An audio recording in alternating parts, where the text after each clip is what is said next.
2020년 8월 30일 주일 예배를 비대면으로 하나님 앞에 영광 올려드리겠습니다. 우리 좋은 교회 성도들의 신앙 고백합니다. 하나님은 전능하사 천지를 지으신 모든 만물의 주인이십니다. 예수 그리스도는 나를 죄에서 구원하시고 생명의 근원이 되신 하나님의 아들이십니다. 성령님의 도우심과 인도하심으로 하나님을 찬양하고 경배하며 예배합니다. 나는 물과 성령으로 거듭났으며 그리스도의 몸된 교회의 지체입니다. 십자가의 고난과 부활의 소망과 영원히 사는 것을 믿사옵나이다. 아멘. 주안에 맞추셔서 묵도하시겠습니다.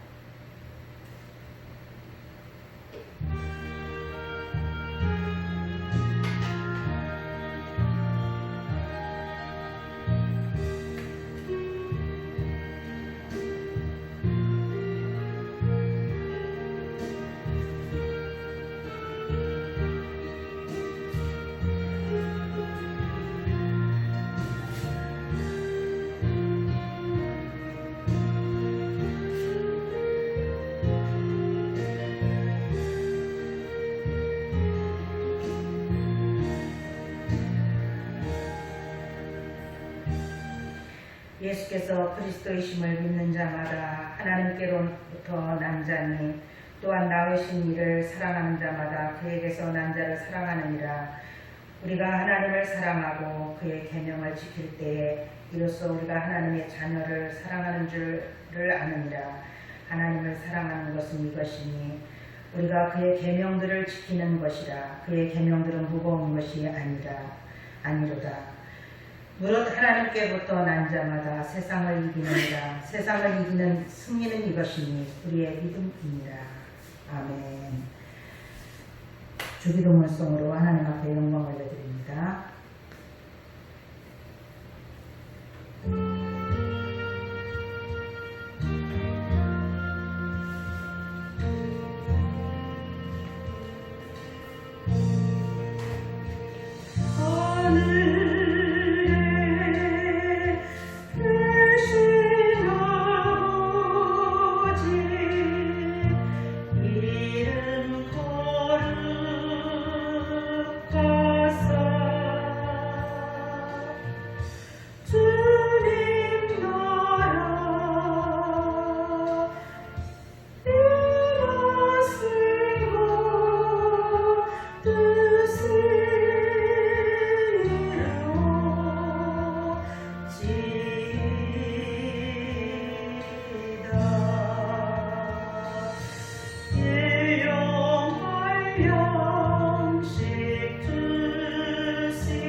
성시교도 101번 하겠습니다. 내가 여호와를 찬송하리니 그는 높고 영화로우시며 말과 그 탄자를 바다에 던지셨음이로다. 여호와는 나의 힘이요 노래시며 나의 구원이시로다. 그는 나의 하나님이시니 내가 그를 찬송할 것이요 여호와여 주의 오른손이 권능으로 영광을 나타내십니다. 여호와여 주의 오른손이 원수를 부수십니다. 여호와께서 시온의 불을 돌려 보내실 때에 우리는 꿈꾸는 것 같았도다. 그때에 우리 입에는 웃음이 가득하고 우리 혀에는 찬양이 찼었도다. 그때에 문 나라 가운데서 말하기를 여호와께서 그들을 위하여 큰 일을 행하셨다 하였도다. 여호와께서 우리를 위하여 큰 일을 행하셨으니 우리는 기쁘도다.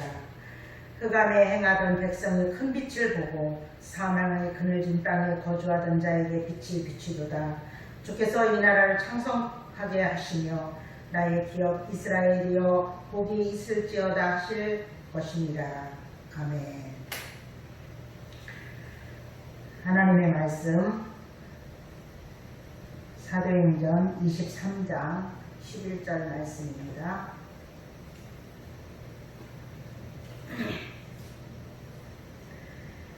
사도행전 23장 11절 한 절 말씀입니다. 그날 밤에 주께서 바울 곁에 서서 이르시되 담대하라. 네가 예루살렘에서 나의 일을 증언한 것 같이 로마에서도 증언하여야 하리라 하시니라. 아멘. 우리 곁에 계신 예수님이라는 설교 제목입니다. 앞장에 그 사도행전 22장에 보면은 하나님과 함께하는 그런 그 바울은 소명을 받을 때 그가 이미 유대인으로서 철두철미한 유대인이며 문벌과 학벌과 종교에 대한 신앙과 열정이 그 어느 거 하나도 흠잡을 것 없는 그런 모범적인 그런 사람이었습니다. 하나님께서는 이러한 그 바울을 자기 생활에 충실한 그런 바울을 이렇게 또 특별한 방법으로 그를 부르시고 또 그에게 사명을 주시는 그런 모습을 볼 수가 있습니다. 예수님께서 일꾼들을 부르시는 방법은 다양한 것을 볼 수가 있습니다. 신비스럽기도 합니다. 이 바울을 사울이었을 때 부를 때 다메섹 도상에서 직접적이고 초자연적인 그 사건을 통해 그 바울을 이렇게 부르십니다. 모든 것을 밝히 아시는 예수님 그런 방법이시기 때문에 우리는 우리를 불러주시고 바울을 불러주시고 또 우리를 불러주셔서 하나님의 자녀 삼아주신 그 예수님께 그분의 이름을 높이고 찬양할 것밖에 없다는 것을 말씀드리고 싶습니다. 또 이렇게 바울을 부르실 때에 항상 이렇게 주의 부르신 바울이나 우리를 부르심에는 반드시 사명이 따른 것을 볼 수가 있습니다. 하나님의 일을 맡기기 위해서 이렇게 부르시고 또 이렇게 사명을 주시는데 예수님께서 바울을 부르신 것은 이방인의 사도로 세우기 위한 그런 부르심이었습니다. 바울을 통해서 이방인의 세계에 복음을 증거케 하는 그런 사명을 맡기기 위해서 그를 불렀고 또 그 부름에 바울은 예수님의 그 부름에 순종하는 그런 모습을 볼 수가 있습니다.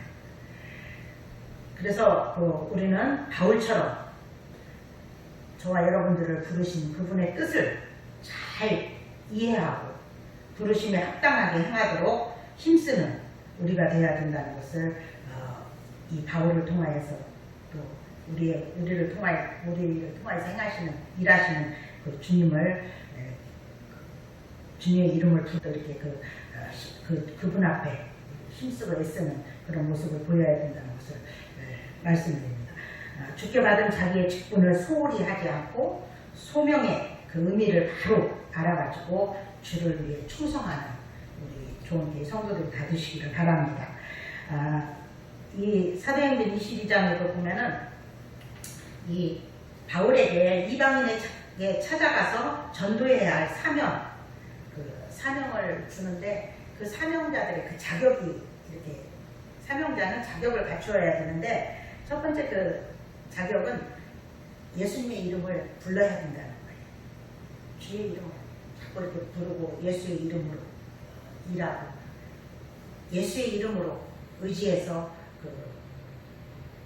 말하고 또 의리하고 그래 주의 이름을 불러야 되고 그 다음은 또 물과 성령으로 이렇게 침례를 받아야 된다 그랬습니다.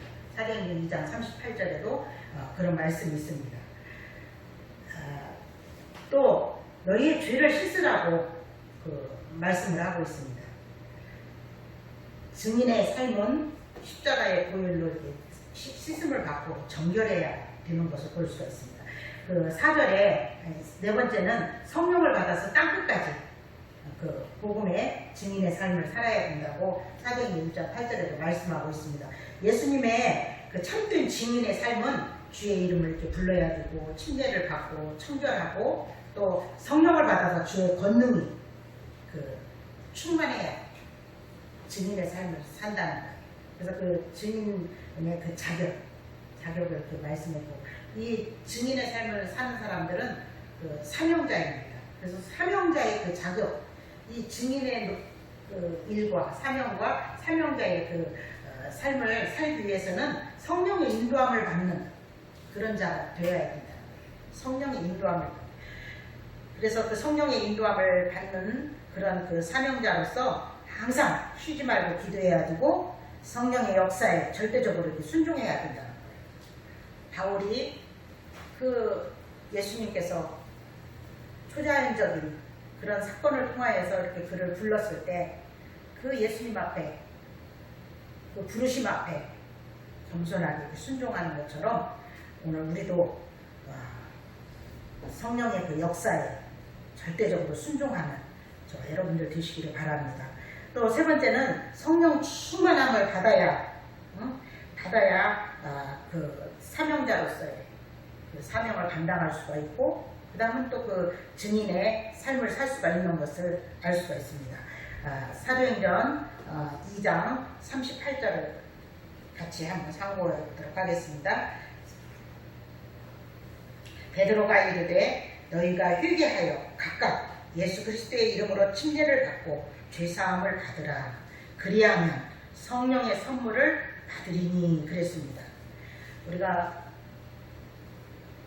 그리스도인으로서, 성도로서, 예수님의 그 증인으로서 증인의 삶을 사고 또 사명자로서의 삶을 살 때 이렇게 성령의 충만함을 받고 죄사함을 받고 또 예수 그리스도의 이름으로 모든 것을 행하는 그런 삶을 살 때 성령을 선물로 주신다고 약속을 하셨습니다. 오늘 우리는 이러한 그 사도행전 2장 38절의 말씀을 잘 붙들고 또 이렇게 그 주의 증인과 사명자의 그 자격을 갖추고 성령 충만함을 받아서 복음의 빚진 자의 자세로 복음 전파에 힘쓰는 우리 종교의 성도들이 다 되시기를 바랍니다. 바울이 그러한 그 삶을 살았던 것을 볼 수가 있습니다. 바울은 복음을 전할 때 동족과 또 이방인들로부터 많은 핍박을 받았습니다. 그러나 하나님의 역사로 이렇게 그 핍박을 받고 위기를 만났을 때마다 항상 그 하나님의 보호를 받았던 것을 우리는 말씀을 통하여서 많이 알습니다. 이렇게 그 사도행전 22장에 26절부터 30절까지 보면 백부장에게 그가 그 매를 맞고 또 그 책찍에 맞고 신문을 받고 박해를 받을 때 자기가 어려서부터 자기 부친이 로마 시민권을 이렇게 가지고 있었던 것을 그때 말을 합니다. 그러니까 백부장에게 나는 로마 시민권을 가지고 있는 자다 하는 것을 말을 했을 때 그 백부장이 천부장에게 말을 합니다. 그래서 천부장이 자기들의 그 어떤 그 동족이나 마찬가지잖아요. 시민권자기 때문에. 그러니까 놀래는 거예요.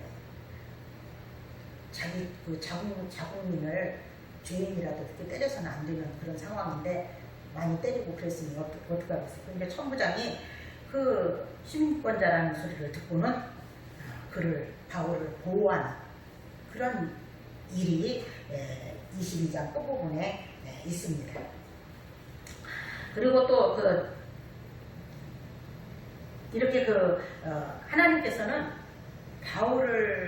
바울에게 그 증인의 삶과 사명 살도록 그의 때는 그 사명당은 하나님께서 항상 함께 하시고 이렇게 보호해 주시는 그런 일들을 행하시는데, 성도들은 이 바울만 이렇게 보호함을 받는 것이 아니라 성도들도 주의 이름으로 인한 그런 고난을 받지만, 어려움을 당하지만 그 고난 중에서 하나님의 보호하시는 그 하나님을 바라보는 저와 여러분들 되시기를 바랍니다. 우리 곁에 계신 예수님은 성령으로 역사하시며 우리를 이렇게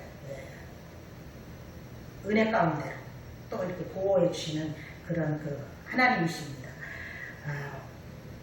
오늘 말씀 전에 사도행전 23장에 보면은 이렇게 그 바울이 하나님이 옆에 곁에 계시면서 이렇게 자기를 보호하시고 또 이렇게 돕는 그런 하나님이 있는 것을 느꼈을 때 담대한 그런 복음 전파자가 된 그 바울의 모습을 볼 수가 있습니다.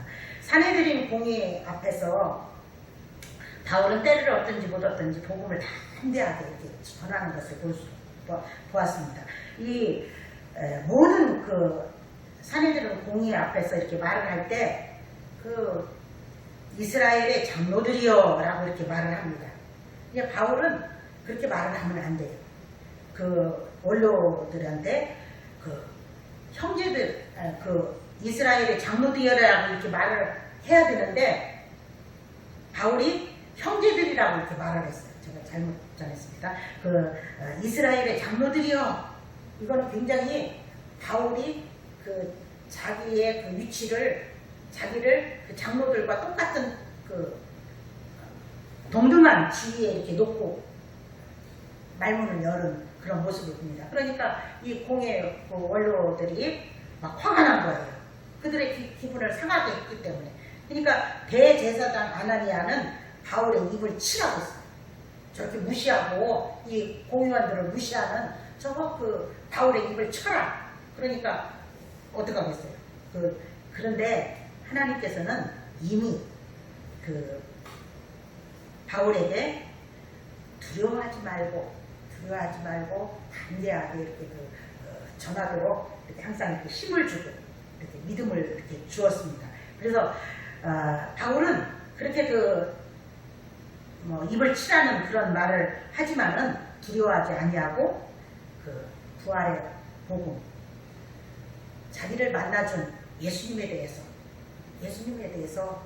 그 너희들이 죽인 그 예수 살았다는, 부활했다는 그 증거를 담대히 하는 것을 볼 수가 있습니다.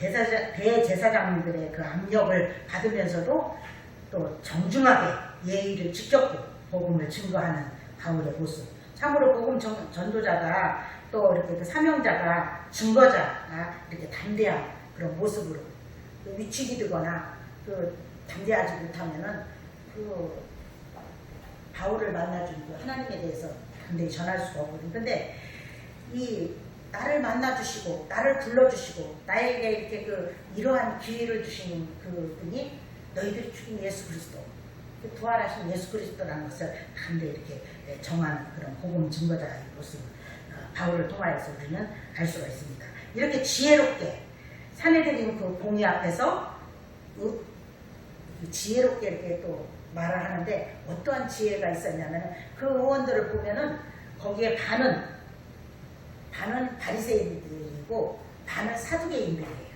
그러니까 그 반반 항상 싸워요, 그 사람들. 왜냐하면 이 사두개인들은 좀 이렇게 그 현실적인 사람들이에요. 그냥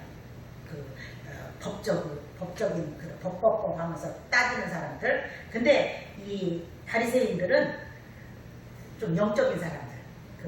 어떤 천사도 있고 부활도 있고 또 이렇게 영적인 그런 부분들을 이렇게 알고 이해하는. 근데 사두개 사람들은 그런 일이 없는 거예요. 그러니까 바울이 딱 보니까 두 파가 같이 있는 것을 지금 보는 거예요. 그리고서 지혜롭게 얘기를 합니다. 그러니까 나는 바리새인 중에 바리새인이다.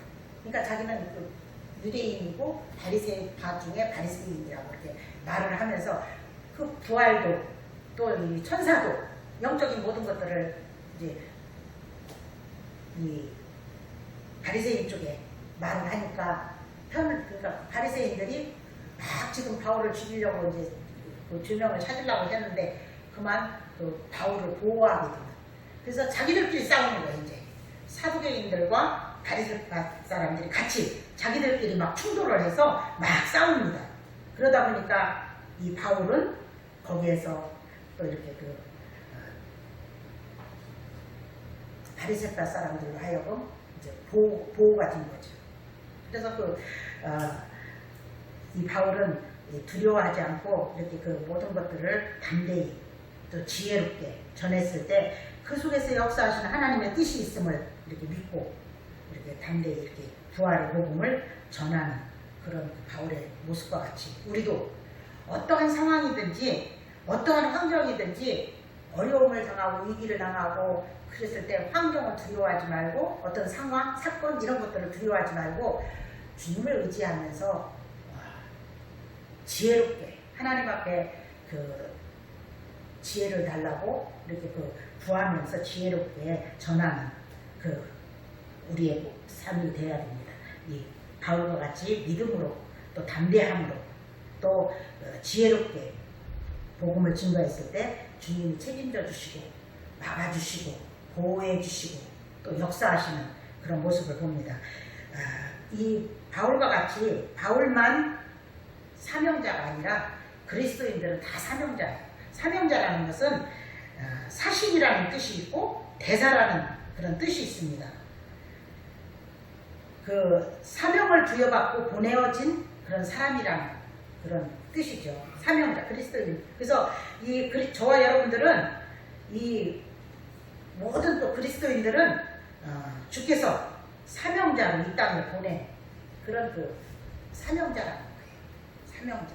그래서 오늘 그 세상 가운데 있으면서 세상 때문에 두려워하고 세상에 일어나는 일들 때문에 사건 때문에 무서워하고 그것 때문에 서로 다투고 그것 때문에 원망불평하는 우리가 되지 않고 바울처럼 모든 것들을 하나님 앞에 맡기고 주님의 인도함을 받고 성령의 이끌림을 받는 삶을 살 때 그 말씀으로 이렇게 그 자기에게 맡겨진 그런 사명과 또 그런 그 증거자로서의 그 사명을 잘 이렇게 감당할 수가 있을 것입니다. 바울은 이미 사도행전 9장 15절에 예수님께서 이렇게 사명을 주었어요. 어떠한 사명? 사도행전 9장 15절에 보면 이 사람은 내 이름을 이방인들과 임금들과 이스라엘 자손들 앞에 전하기 위하여 나의 택한 나의 그릇이다 하는 그런 주님이 택한 주님이 그 뽑은 부르신 그런 그 사명자인 것을 알 수가 있습니다. 그러니까 그러한 사명을 이미 예수님으로부터 직접 받았기 때문에 바울은 그 사명을 받은 뒤도 정말 열심히 최선을 다해서 1, 2, 3차에 걸쳐서 그 전도의 여행을 막 합니다. 곳곳에 다니면서 많은 환경의 어려움, 또 위험, 위기, 많은 사람들로부터 내맞고 또 쫓겨나고 또 많은 그런 천재지변으로부터 여러 가지 그 일들을 당하지만은 그런 거 아랑곳하지 않고 그때마다 계속적으로 그 3차에 걸쳐서 전도여행을 하면서 가는 곳마다 복음을 증거하고 교회를 세우는 그런 그 사명을 감당하는 그 일을 다 하는 것을 볼 수가 있습니다. 우리는 우리에게 맡겨주신 그런 사명을 바울과 같이 이렇게 열심히 하면은 지금 어떠한 일이 우리를 통하여서 일어날지 모르는 그런 일들이 일어날 거예요. 근데 그런 삶을 살지를 못하고 있잖아요. 우리가 하나님의 이렇게 부르심을 받았음에도 그 부르심에 이렇게 순종하면서 합당하게 일을 하지 않기 때문에 어떤 사람은 게으르기도 하고 어느 사람은 두려워서 이렇게 나가지도 못하고 또 증거하지도 못하는 그런 일을 하는데 바울은 이렇게 그 이방인을 위한 그런 전파자로서 사명을 이렇게 잘 감당했을 때 교회가 새로 이렇게 세워지고 가는 곳곳마다 교회가 많이 이렇게 세워지는 그런 그 일을 했었고 그는 이렇게 복음을 이렇게 담대하게 이렇게 전파할 때 하나님께서 또 말씀을 하십니다. 바울이 예루살렘에서 환난과 결박이 그를 기다린다 하더라도 많은 성도들로부터 그 만류를 받아요. 지금 그 예언하는 그런 자들로부터 빌립 집사의 그 딸들이 예언을 하는데 지금 예루살렘에 올라가면 당신을 묶을 그런 결박, 띠가 지금 기다리고 있다고. 그런 얘기를 하면서 이렇게 그 간곡한 만류가 있음에도 불구하고 그 모든 것들을 다 뿌리치고 예수님께 받은 사명을 감당하기 위해서 복음 증거자로서 이렇게 담대히 그 고난의 길에 뛰어드는, 자기의 생명도 조금도 귀하게 여기지 않고 뛰어드는, 걸어가는 그런 그 바울의 모습입니다. 그는 일사각오의 신앙으로 수많은 핍박자와 박해자들 앞에서 담대히 이렇게 복음을 전파했습니다. 자기를 만나 주셨고 또 내가 만난 예수님, 또 그 예수님은 부활하시어서 이렇게 우리에게 복음의 그 주체자가 되었다는 그런 그 복음을, 예수님을 전하는 그런 그 담대한 그런 전파자가 되었습니다. 또 이 바울은 세계를 향한 그런 전파자가 되었습니다. 당시에 전 세계를 지배하고 있는 로마, 나는 로마에 가서 그 로마에 가서 복음을 전하겠다는 그런 꿈을 가지고 있었어요. 그러니까 바울은 그 꿈을 이루기 위해서 로마에 가서 복음을, 세계의 중심인 그런 그 로마에 가서 그 복음을 전하기 위해서 하나님 앞에, 주님 앞에 그 기도를 한 거예요. 주께 기도했고 하나님은 그 기도를 들으시고 또 그 꿈을 이루어주시는 그런 모습을 봅니다. 그 꿈을 이룰 때 그는 편안하게 간 것이 아니고 죄인의 모습으로 쇠사슬에 묶여가지고 그 풍랑과 싸워가면서 정말 그 많은 그런 위기와 어려움 속에서 이렇게 그 꿈을 이루는 것을 볼 수가 있습니다. 정상적인 그런 생활 가운데서는 자기가 꿈이 있어도 그 꿈을 참 이루기가 힘들죠. 그런데 예수님께서는 그의 꿈을 이루기 위해서 그 쇠사슬에 묶여가지고 죄수의 몸으로 이렇게 가는 그런 일들. 구약에 보면은 요셉이 애굽에 팔려갈 때 종으로 팔려가잖아요. 종으로 팔려간 것처럼 그 꿈을 꾸는 그런 요셉, 많은 꿈을 꿨던 그 요셉인데 그 꿈을 이루기 위해서 하나님께서는 요셉을 종으로 팔려가게 하고 또 그 사랑하는 그 부친과 그 형제들과 또 이렇게 시기 질투 모함 때문에, 그 형제들의 그 모함 때문에 그렇게 팔려가지만은 어쨌든 그런 사랑하는 자들과 가족들과 떨어지는 그런 그 외로운 종으로 이렇게 팔려가는 그런 고단한 그런 그 삶을 삽니다. 그런데도 항상 요셉과 함께 하시는 그 하나님, 요셉은 함께 하시는 그 하나님을 항상 느끼면서 그 하나님 앞에서 그 종으로서 여러 가지 그 많은 위험과 또 위기를 만나지만은 그런 모든 상황 가운데도 죄짓지 않고 항상 그 하나님을 의지하면서 담대하게 정말 죽으면 죽으리라 하는 그런 털 깎는 양처럼 잔잔히 이렇게 그 종으로 팔려가서 행했던 것을 볼 수가 있습니다. 그랬을 때 13년, 우리가 생각하면 길다면 길고 또 짧다면 짧은 그 13년 후에 정말 자기가 꿈꿨던 그 꿈을 하나님께서 이루어 주시는 그런 걸 봅니다. 우리가 생활을 하다가 보면은 이 바울이나 이 요셉처럼 이렇게 그 고난을 통하여서 그 꿈을 이뤄가시는 그 하나님의 그 역사하시는 걸 볼 수가 있습니다. 그래서 우리가 지금 당하는 그런 고난 때문에 지금 어려움 가운데 있고 환난과 또 여러 가지 궁핍과 또 매맞음과 또 정말 죽지 못해 산다는 소리가 나올 정도로 힘든 그런 상황이 있다 할지라도 내게 꿈이 있다면 그 꿈을 향해서 계속적으로 인내하면서 주를 바라보면서 주의 역사하심을 따라 주님의 또 계속적으로 주시는 그런 힘과 주님이 주시는 말씀을 붙들고 이렇게 항상 승리할 때까지 인내하는 저와 여러분들 되시기를 바랍니다. 바울이 그 죄수의 몸으로 가가지고 끌려다니면서도 그는 시대와 가이사의 집 사람들에게 만나는 사람마다 이렇게 복음을 증거했어요.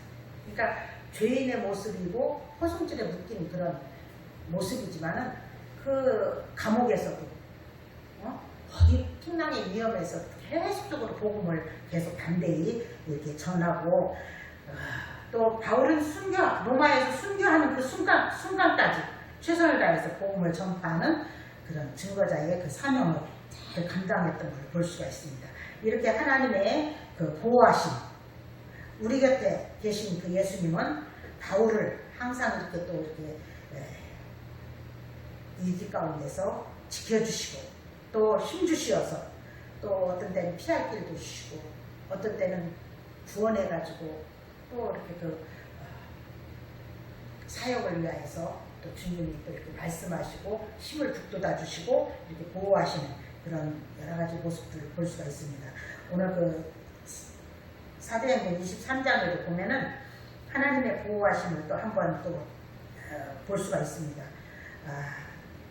하나님께서는 이 지금 천부장이 총독들에게 이제 보내야 되는 그런 상황에 있을 때 유대인들이 이 바울을 죽이지 않고는 자기들이 먹지도 않고 물도 마시지 않겠다고 하면서 그 바울을 죽이려고 하는 그런 40명의 그 자객들을 하나님께서 이렇게 그 바울을 보호하기 위해서 그 자객들이 음모하고 하는 것을 그 바울의 생질에게 이렇게 듣게끔 하는.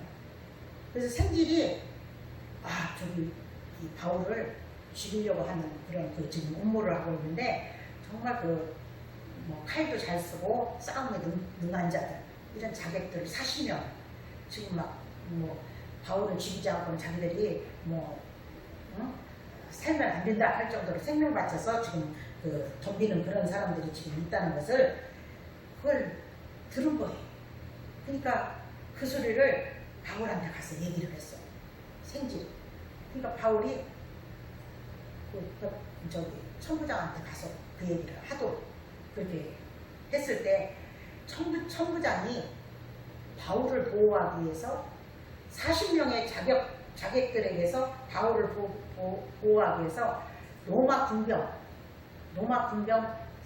470명 병거 탄 사람들 말 탄 사람들이죠. 또 그다음 다른 병사들 이렇게 해가지고 470명을 이 바울 주인 하나 호송하는 가운데 이렇게 안전하게 보호해서 호송을 시키는 것을 볼 수가 있습니다. 이게 하나님께서 그들을 알게 하시고 그 위기에서 벗어날 수 있게 하는 그 하나님의 보호하심의 그 손길을 이렇게 느낄 수가 있는 것이죠. 아무리 대적이 우는 사자처럼 덤빌지라도 하나님이 지키시면 안전하다는 거예요. 우리가 지금 코로나19로 인해서 지금 이렇게 비대면 예배를 드리고 있지만은 우리가 너무 거기에 무서워서 벌벌 떨고 또 그걸로 인하여서 지금 예배를 이렇게 비대면으로 드리는데 비대면으로 드리니까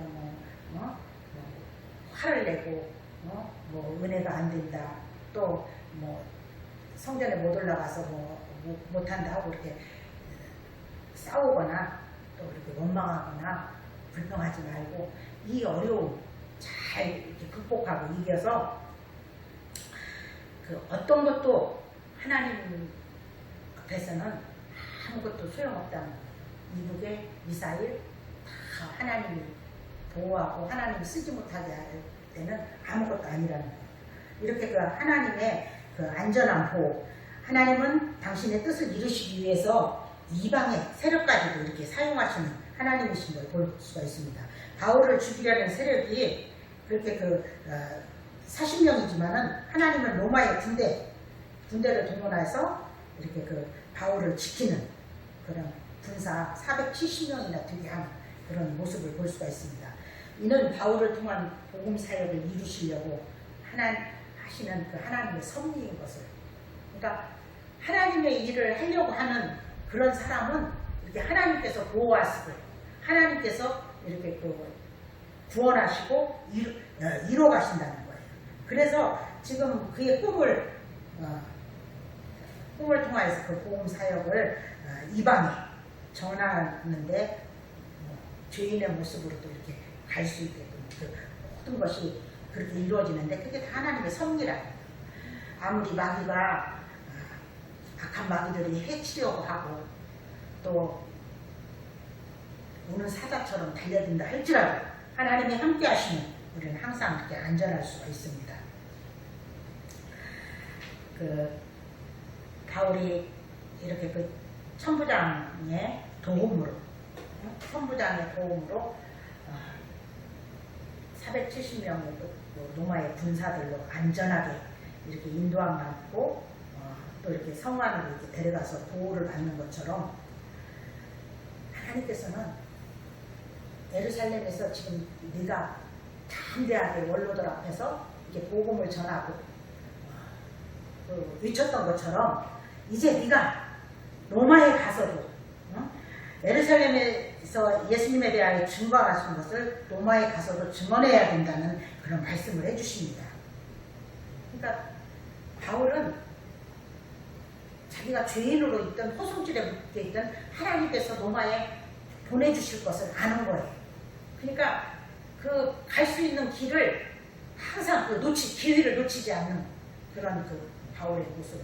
로마 시민권이라는 시민권 얘기를 했을 때 천부장으로부터 보호를 받게 되고 또 이 하나님께서 또 조카를 통하여서 생기를 통하여서 또 이렇게 자객들이 이렇게 있다는 걸 해서 또 로마 군인들로부터 보호를 받게 하고 또 그 뒤에도 계속 편안하게 로마에 가는 것이 아니라 파산할 정도로 되는 그런 풍랑을 만나가지고 배를 타고 가는 그런 과정에서의 어려움. 그런데 바울은 항상 바울 옆에서 항상 말씀해 주시고 바울이 여러 가지 이거인가 저거인가 이렇게 분별하기 힘들 때 항상 말씀해 주시고 또 힘주어서 그러하여 담대하게 어려운 모든 것들을 인내하면서 또 다른 사람들을 살리면서 다른 사람들에게 힘을 주면서 내가 믿는 하나님, 내가 믿는 예수님 그가 자기의 사명 때문에 다른 사람들도 다 살리겠다고 하는 그런 말. 그래서 자기 혼자만 사는 것이 아니라 거기에 같이 했던 모든 사람들에게도 다 이렇게 소망을 주고 살리는 그래서 임팩트 하는 그런 힘을 주는 바울의 모습을 우리는 압니다. 오늘날 예수님은 성령님을 통하여서 이렇게 우리 안에 함께 계시면서 많은 사람들이 예수님을 믿는다고 하면서도 이렇게 어려움이 생기고 고통이 생기면 고통스러우면은 하나님은 예수님은 구말리장천 아무 곳에 계신 것을 이렇게 오해를 합니다. 그러나 예수님은 성령님과 말씀을 통하여서 우리 안에서 우리 환경과 생활을 이렇게 변화시켜 주시고 계시고 또 구원해 주시고 또 보호해 주시고 역사해 주시는 것을 볼 수가 있습니다. 그러므로 우리는 우리 삶 가운데서 이렇게 항상 다가오시어서 우리와 함께 하시고 또 역사하시는 도와주시는 주님 안에서 염려와 문제, 사정이 있을 때 예수님 앞에 자꾸 예수의 이름으로 기도하고 아뢰고 또 모든 것을 맡기는 저와 여러분들 되시기를 바랍니다. 우리 곁에 계신 예수님께 아뢰고 간구해야 예수님은 우리가 구하지 않고 또 원하지 않으면 그냥 모든 걸 이렇게 기적을 베풀지 않습니다. 그러나 우리가 기도하고 간구하면 우리 안에 계신 예수님은 성령님으로서 힘으로 등으로 할 수 없는 모든 것 주님을 의지하고 주님 앞에 부르짖을 때 주님은 기적을 베푸시는 것을 볼 수가 있습니다. 성경에 보면 많은 기적의 역사가 많이 일어나고 있습니다. 이스라엘 백성들이 출애굽을 할 때 애굽에서 출애굽할 때도 기적적인 그런 출애굽을 하잖아요. 주님의 도우심. 또 출애굽해서 또 홍해를 만났을 때 홍해가 갈라지게 하는 얼마나 위기고 얼마나 위험한 어려운 그런 지금 뒤에서는 애굽의 그 말탄자들이 막 추격하고 오고 앞에는 홍해가 가로막혀 있을 때 뭐 얼마나 힘들겠어요. 그러나 하나님께서 그런 가운데서 홍해가 갈라지게 하는 그런 기적을 베푸시고 또 여리고 성이 무너지게 하는 것도 그 다 됐다고 다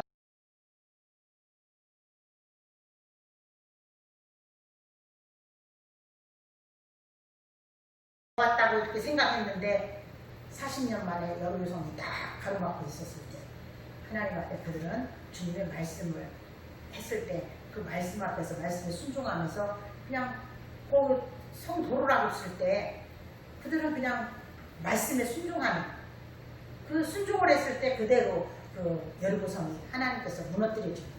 그러니까 우리 생각으로는 어떻게 돌기만 했는데 어떻게 와르르 무너지지 하는 그런 일들. 하나님이 하시는 일은 우리 인간으로서 알지 못하고 상상할 수 없는 그런 모든 방법으로 이렇게 기적을 베푸시는 하나님이신 것을 볼 수가 있습니다. 우리가 그 하나님을 의지하고 하나님을 바라보고 하나님 앞에 모든 것을 맡기고 그래서 기도할 때 그런 기적의 역사가 많은 그 성경에 나오는 것처럼 우리의 삶 가운데서 그런 기적의 역사가 많이 일어나시기를 바랍니다. 오늘도 살아계시어서 역사하시는 예수님은 우리의 삶 가운데서 찾아오셔서 위로하시고 채워주시고 힘과 용기를 주시는 그런 예수님인 것을 볼 수가 있습니다. 스코틀랜드의 그 위대한 선교사인 존 맥밀이라는 그런 선교사가 어렸을 때 너무 가난해가지고 너무 가난해서 어린데 16살 먹었을 때 그 일터에서 일을 하고 그 돌아오는 길이 2km라는 거예요. 근데 2km인데 그 2km 길이 얼마나 저녁에 늦은 저녁에 이렇게 올려보면은 거기는 도적들도 많이 나타나고 그다음 강도들도 나타나는 그런 위험한 그런 산길 그런 무서운 길인데 그 길을 이렇게 오는데 어느 날 어느 토요일 날 일을 하고 그날은 또 너무 늦게 막 이렇게 오는 거예요. 근데 자정이 넘어서 막 그 어둠 속을 뚫고 가는데 너무 무서운 거예요. 그랬는데 그 2km 되는 그런 곳이니까 얼마나 무섭겠어요. 칠흑같이 껌껌하고 그 갑자기 막 그 위험한 그런 사람들 만나고 그랬을 때 얼마나 무섭겠어요. 근데 어디서 쫀 하고 이렇게 부르는 소리가 난 거예요. 그러니까 무서워서 벌벌 떨면서 지금 막 그 앞만 향해서 가는데 쫀 자기 이름을 부르는 소리에 자기 아버지인 것도 막 잘 모르잖아요. 그런데 아버지가 자정이 넘도록까지 그 어린 아들이 돌아오지 않기 때문에 이미 그 어두운 길에 오신 거예요. 마중을 나온 거예요.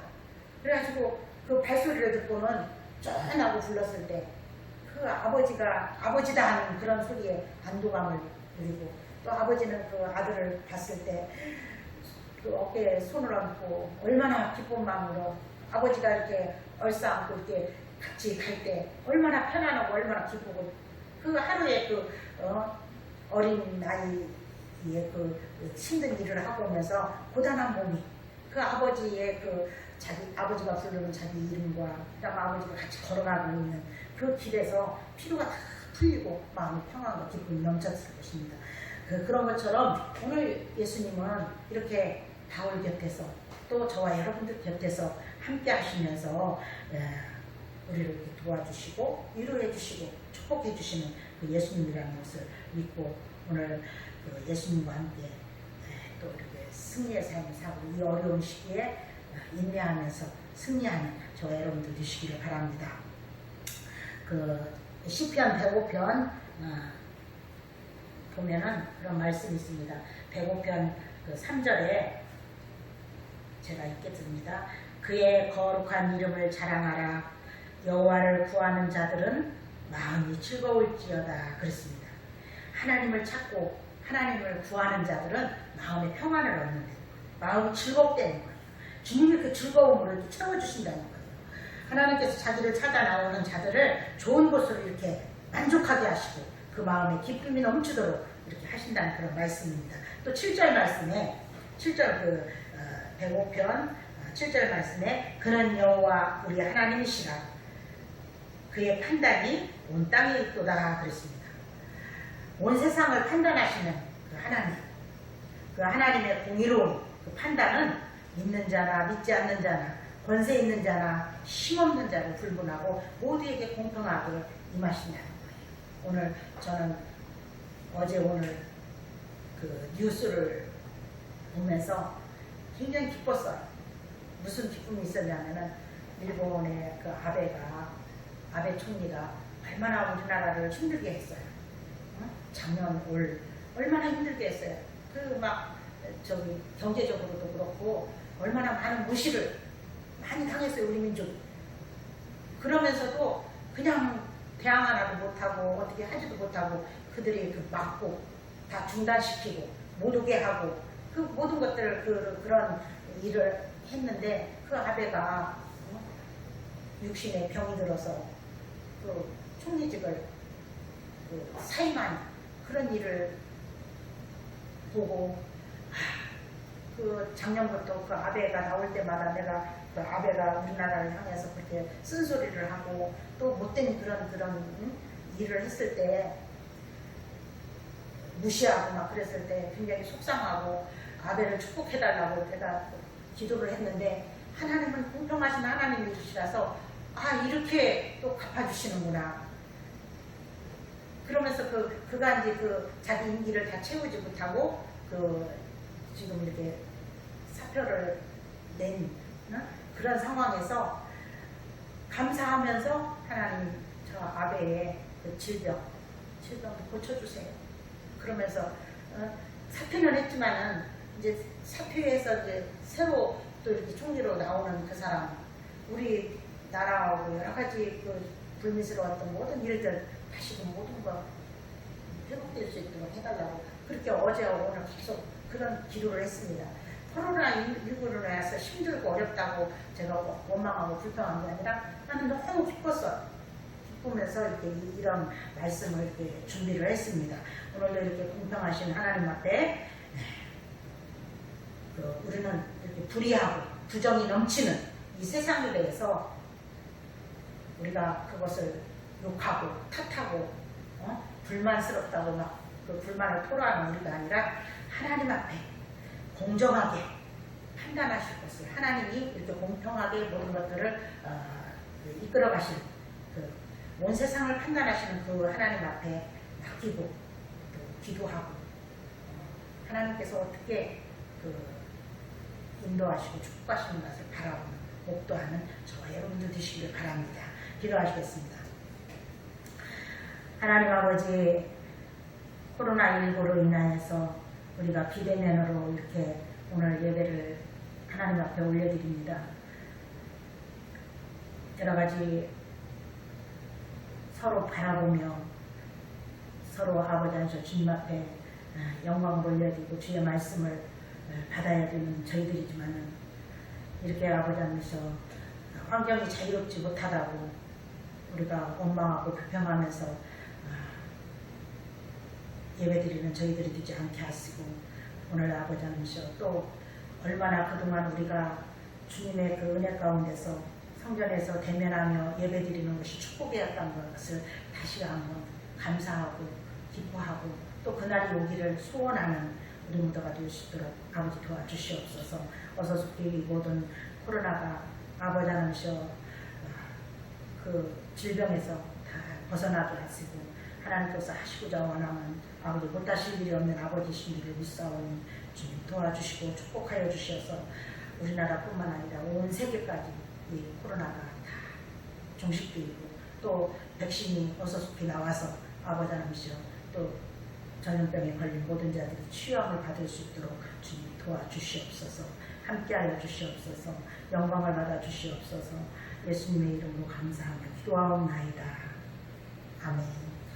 지금은 우리를 죄와 사망에서 구원하시고 영생의 주가 되신 우리 주 예수 그리스도의 은혜와 하나님의 크신 사랑하심과 성령님의 감화 교통 역사하시니 오늘 아버지 비대면으로 각 가정에서 각 처소에서 예배드리는 우리 주님의 성도들과 또 이 말씀을 같이 상고하고 또 아버지 하나님께서 듣는 모든 자들 위해 지금으로부터 영원히 함께 하시기를 주 예수 그리스도의 이름으로 간절히 축원하옵나이다.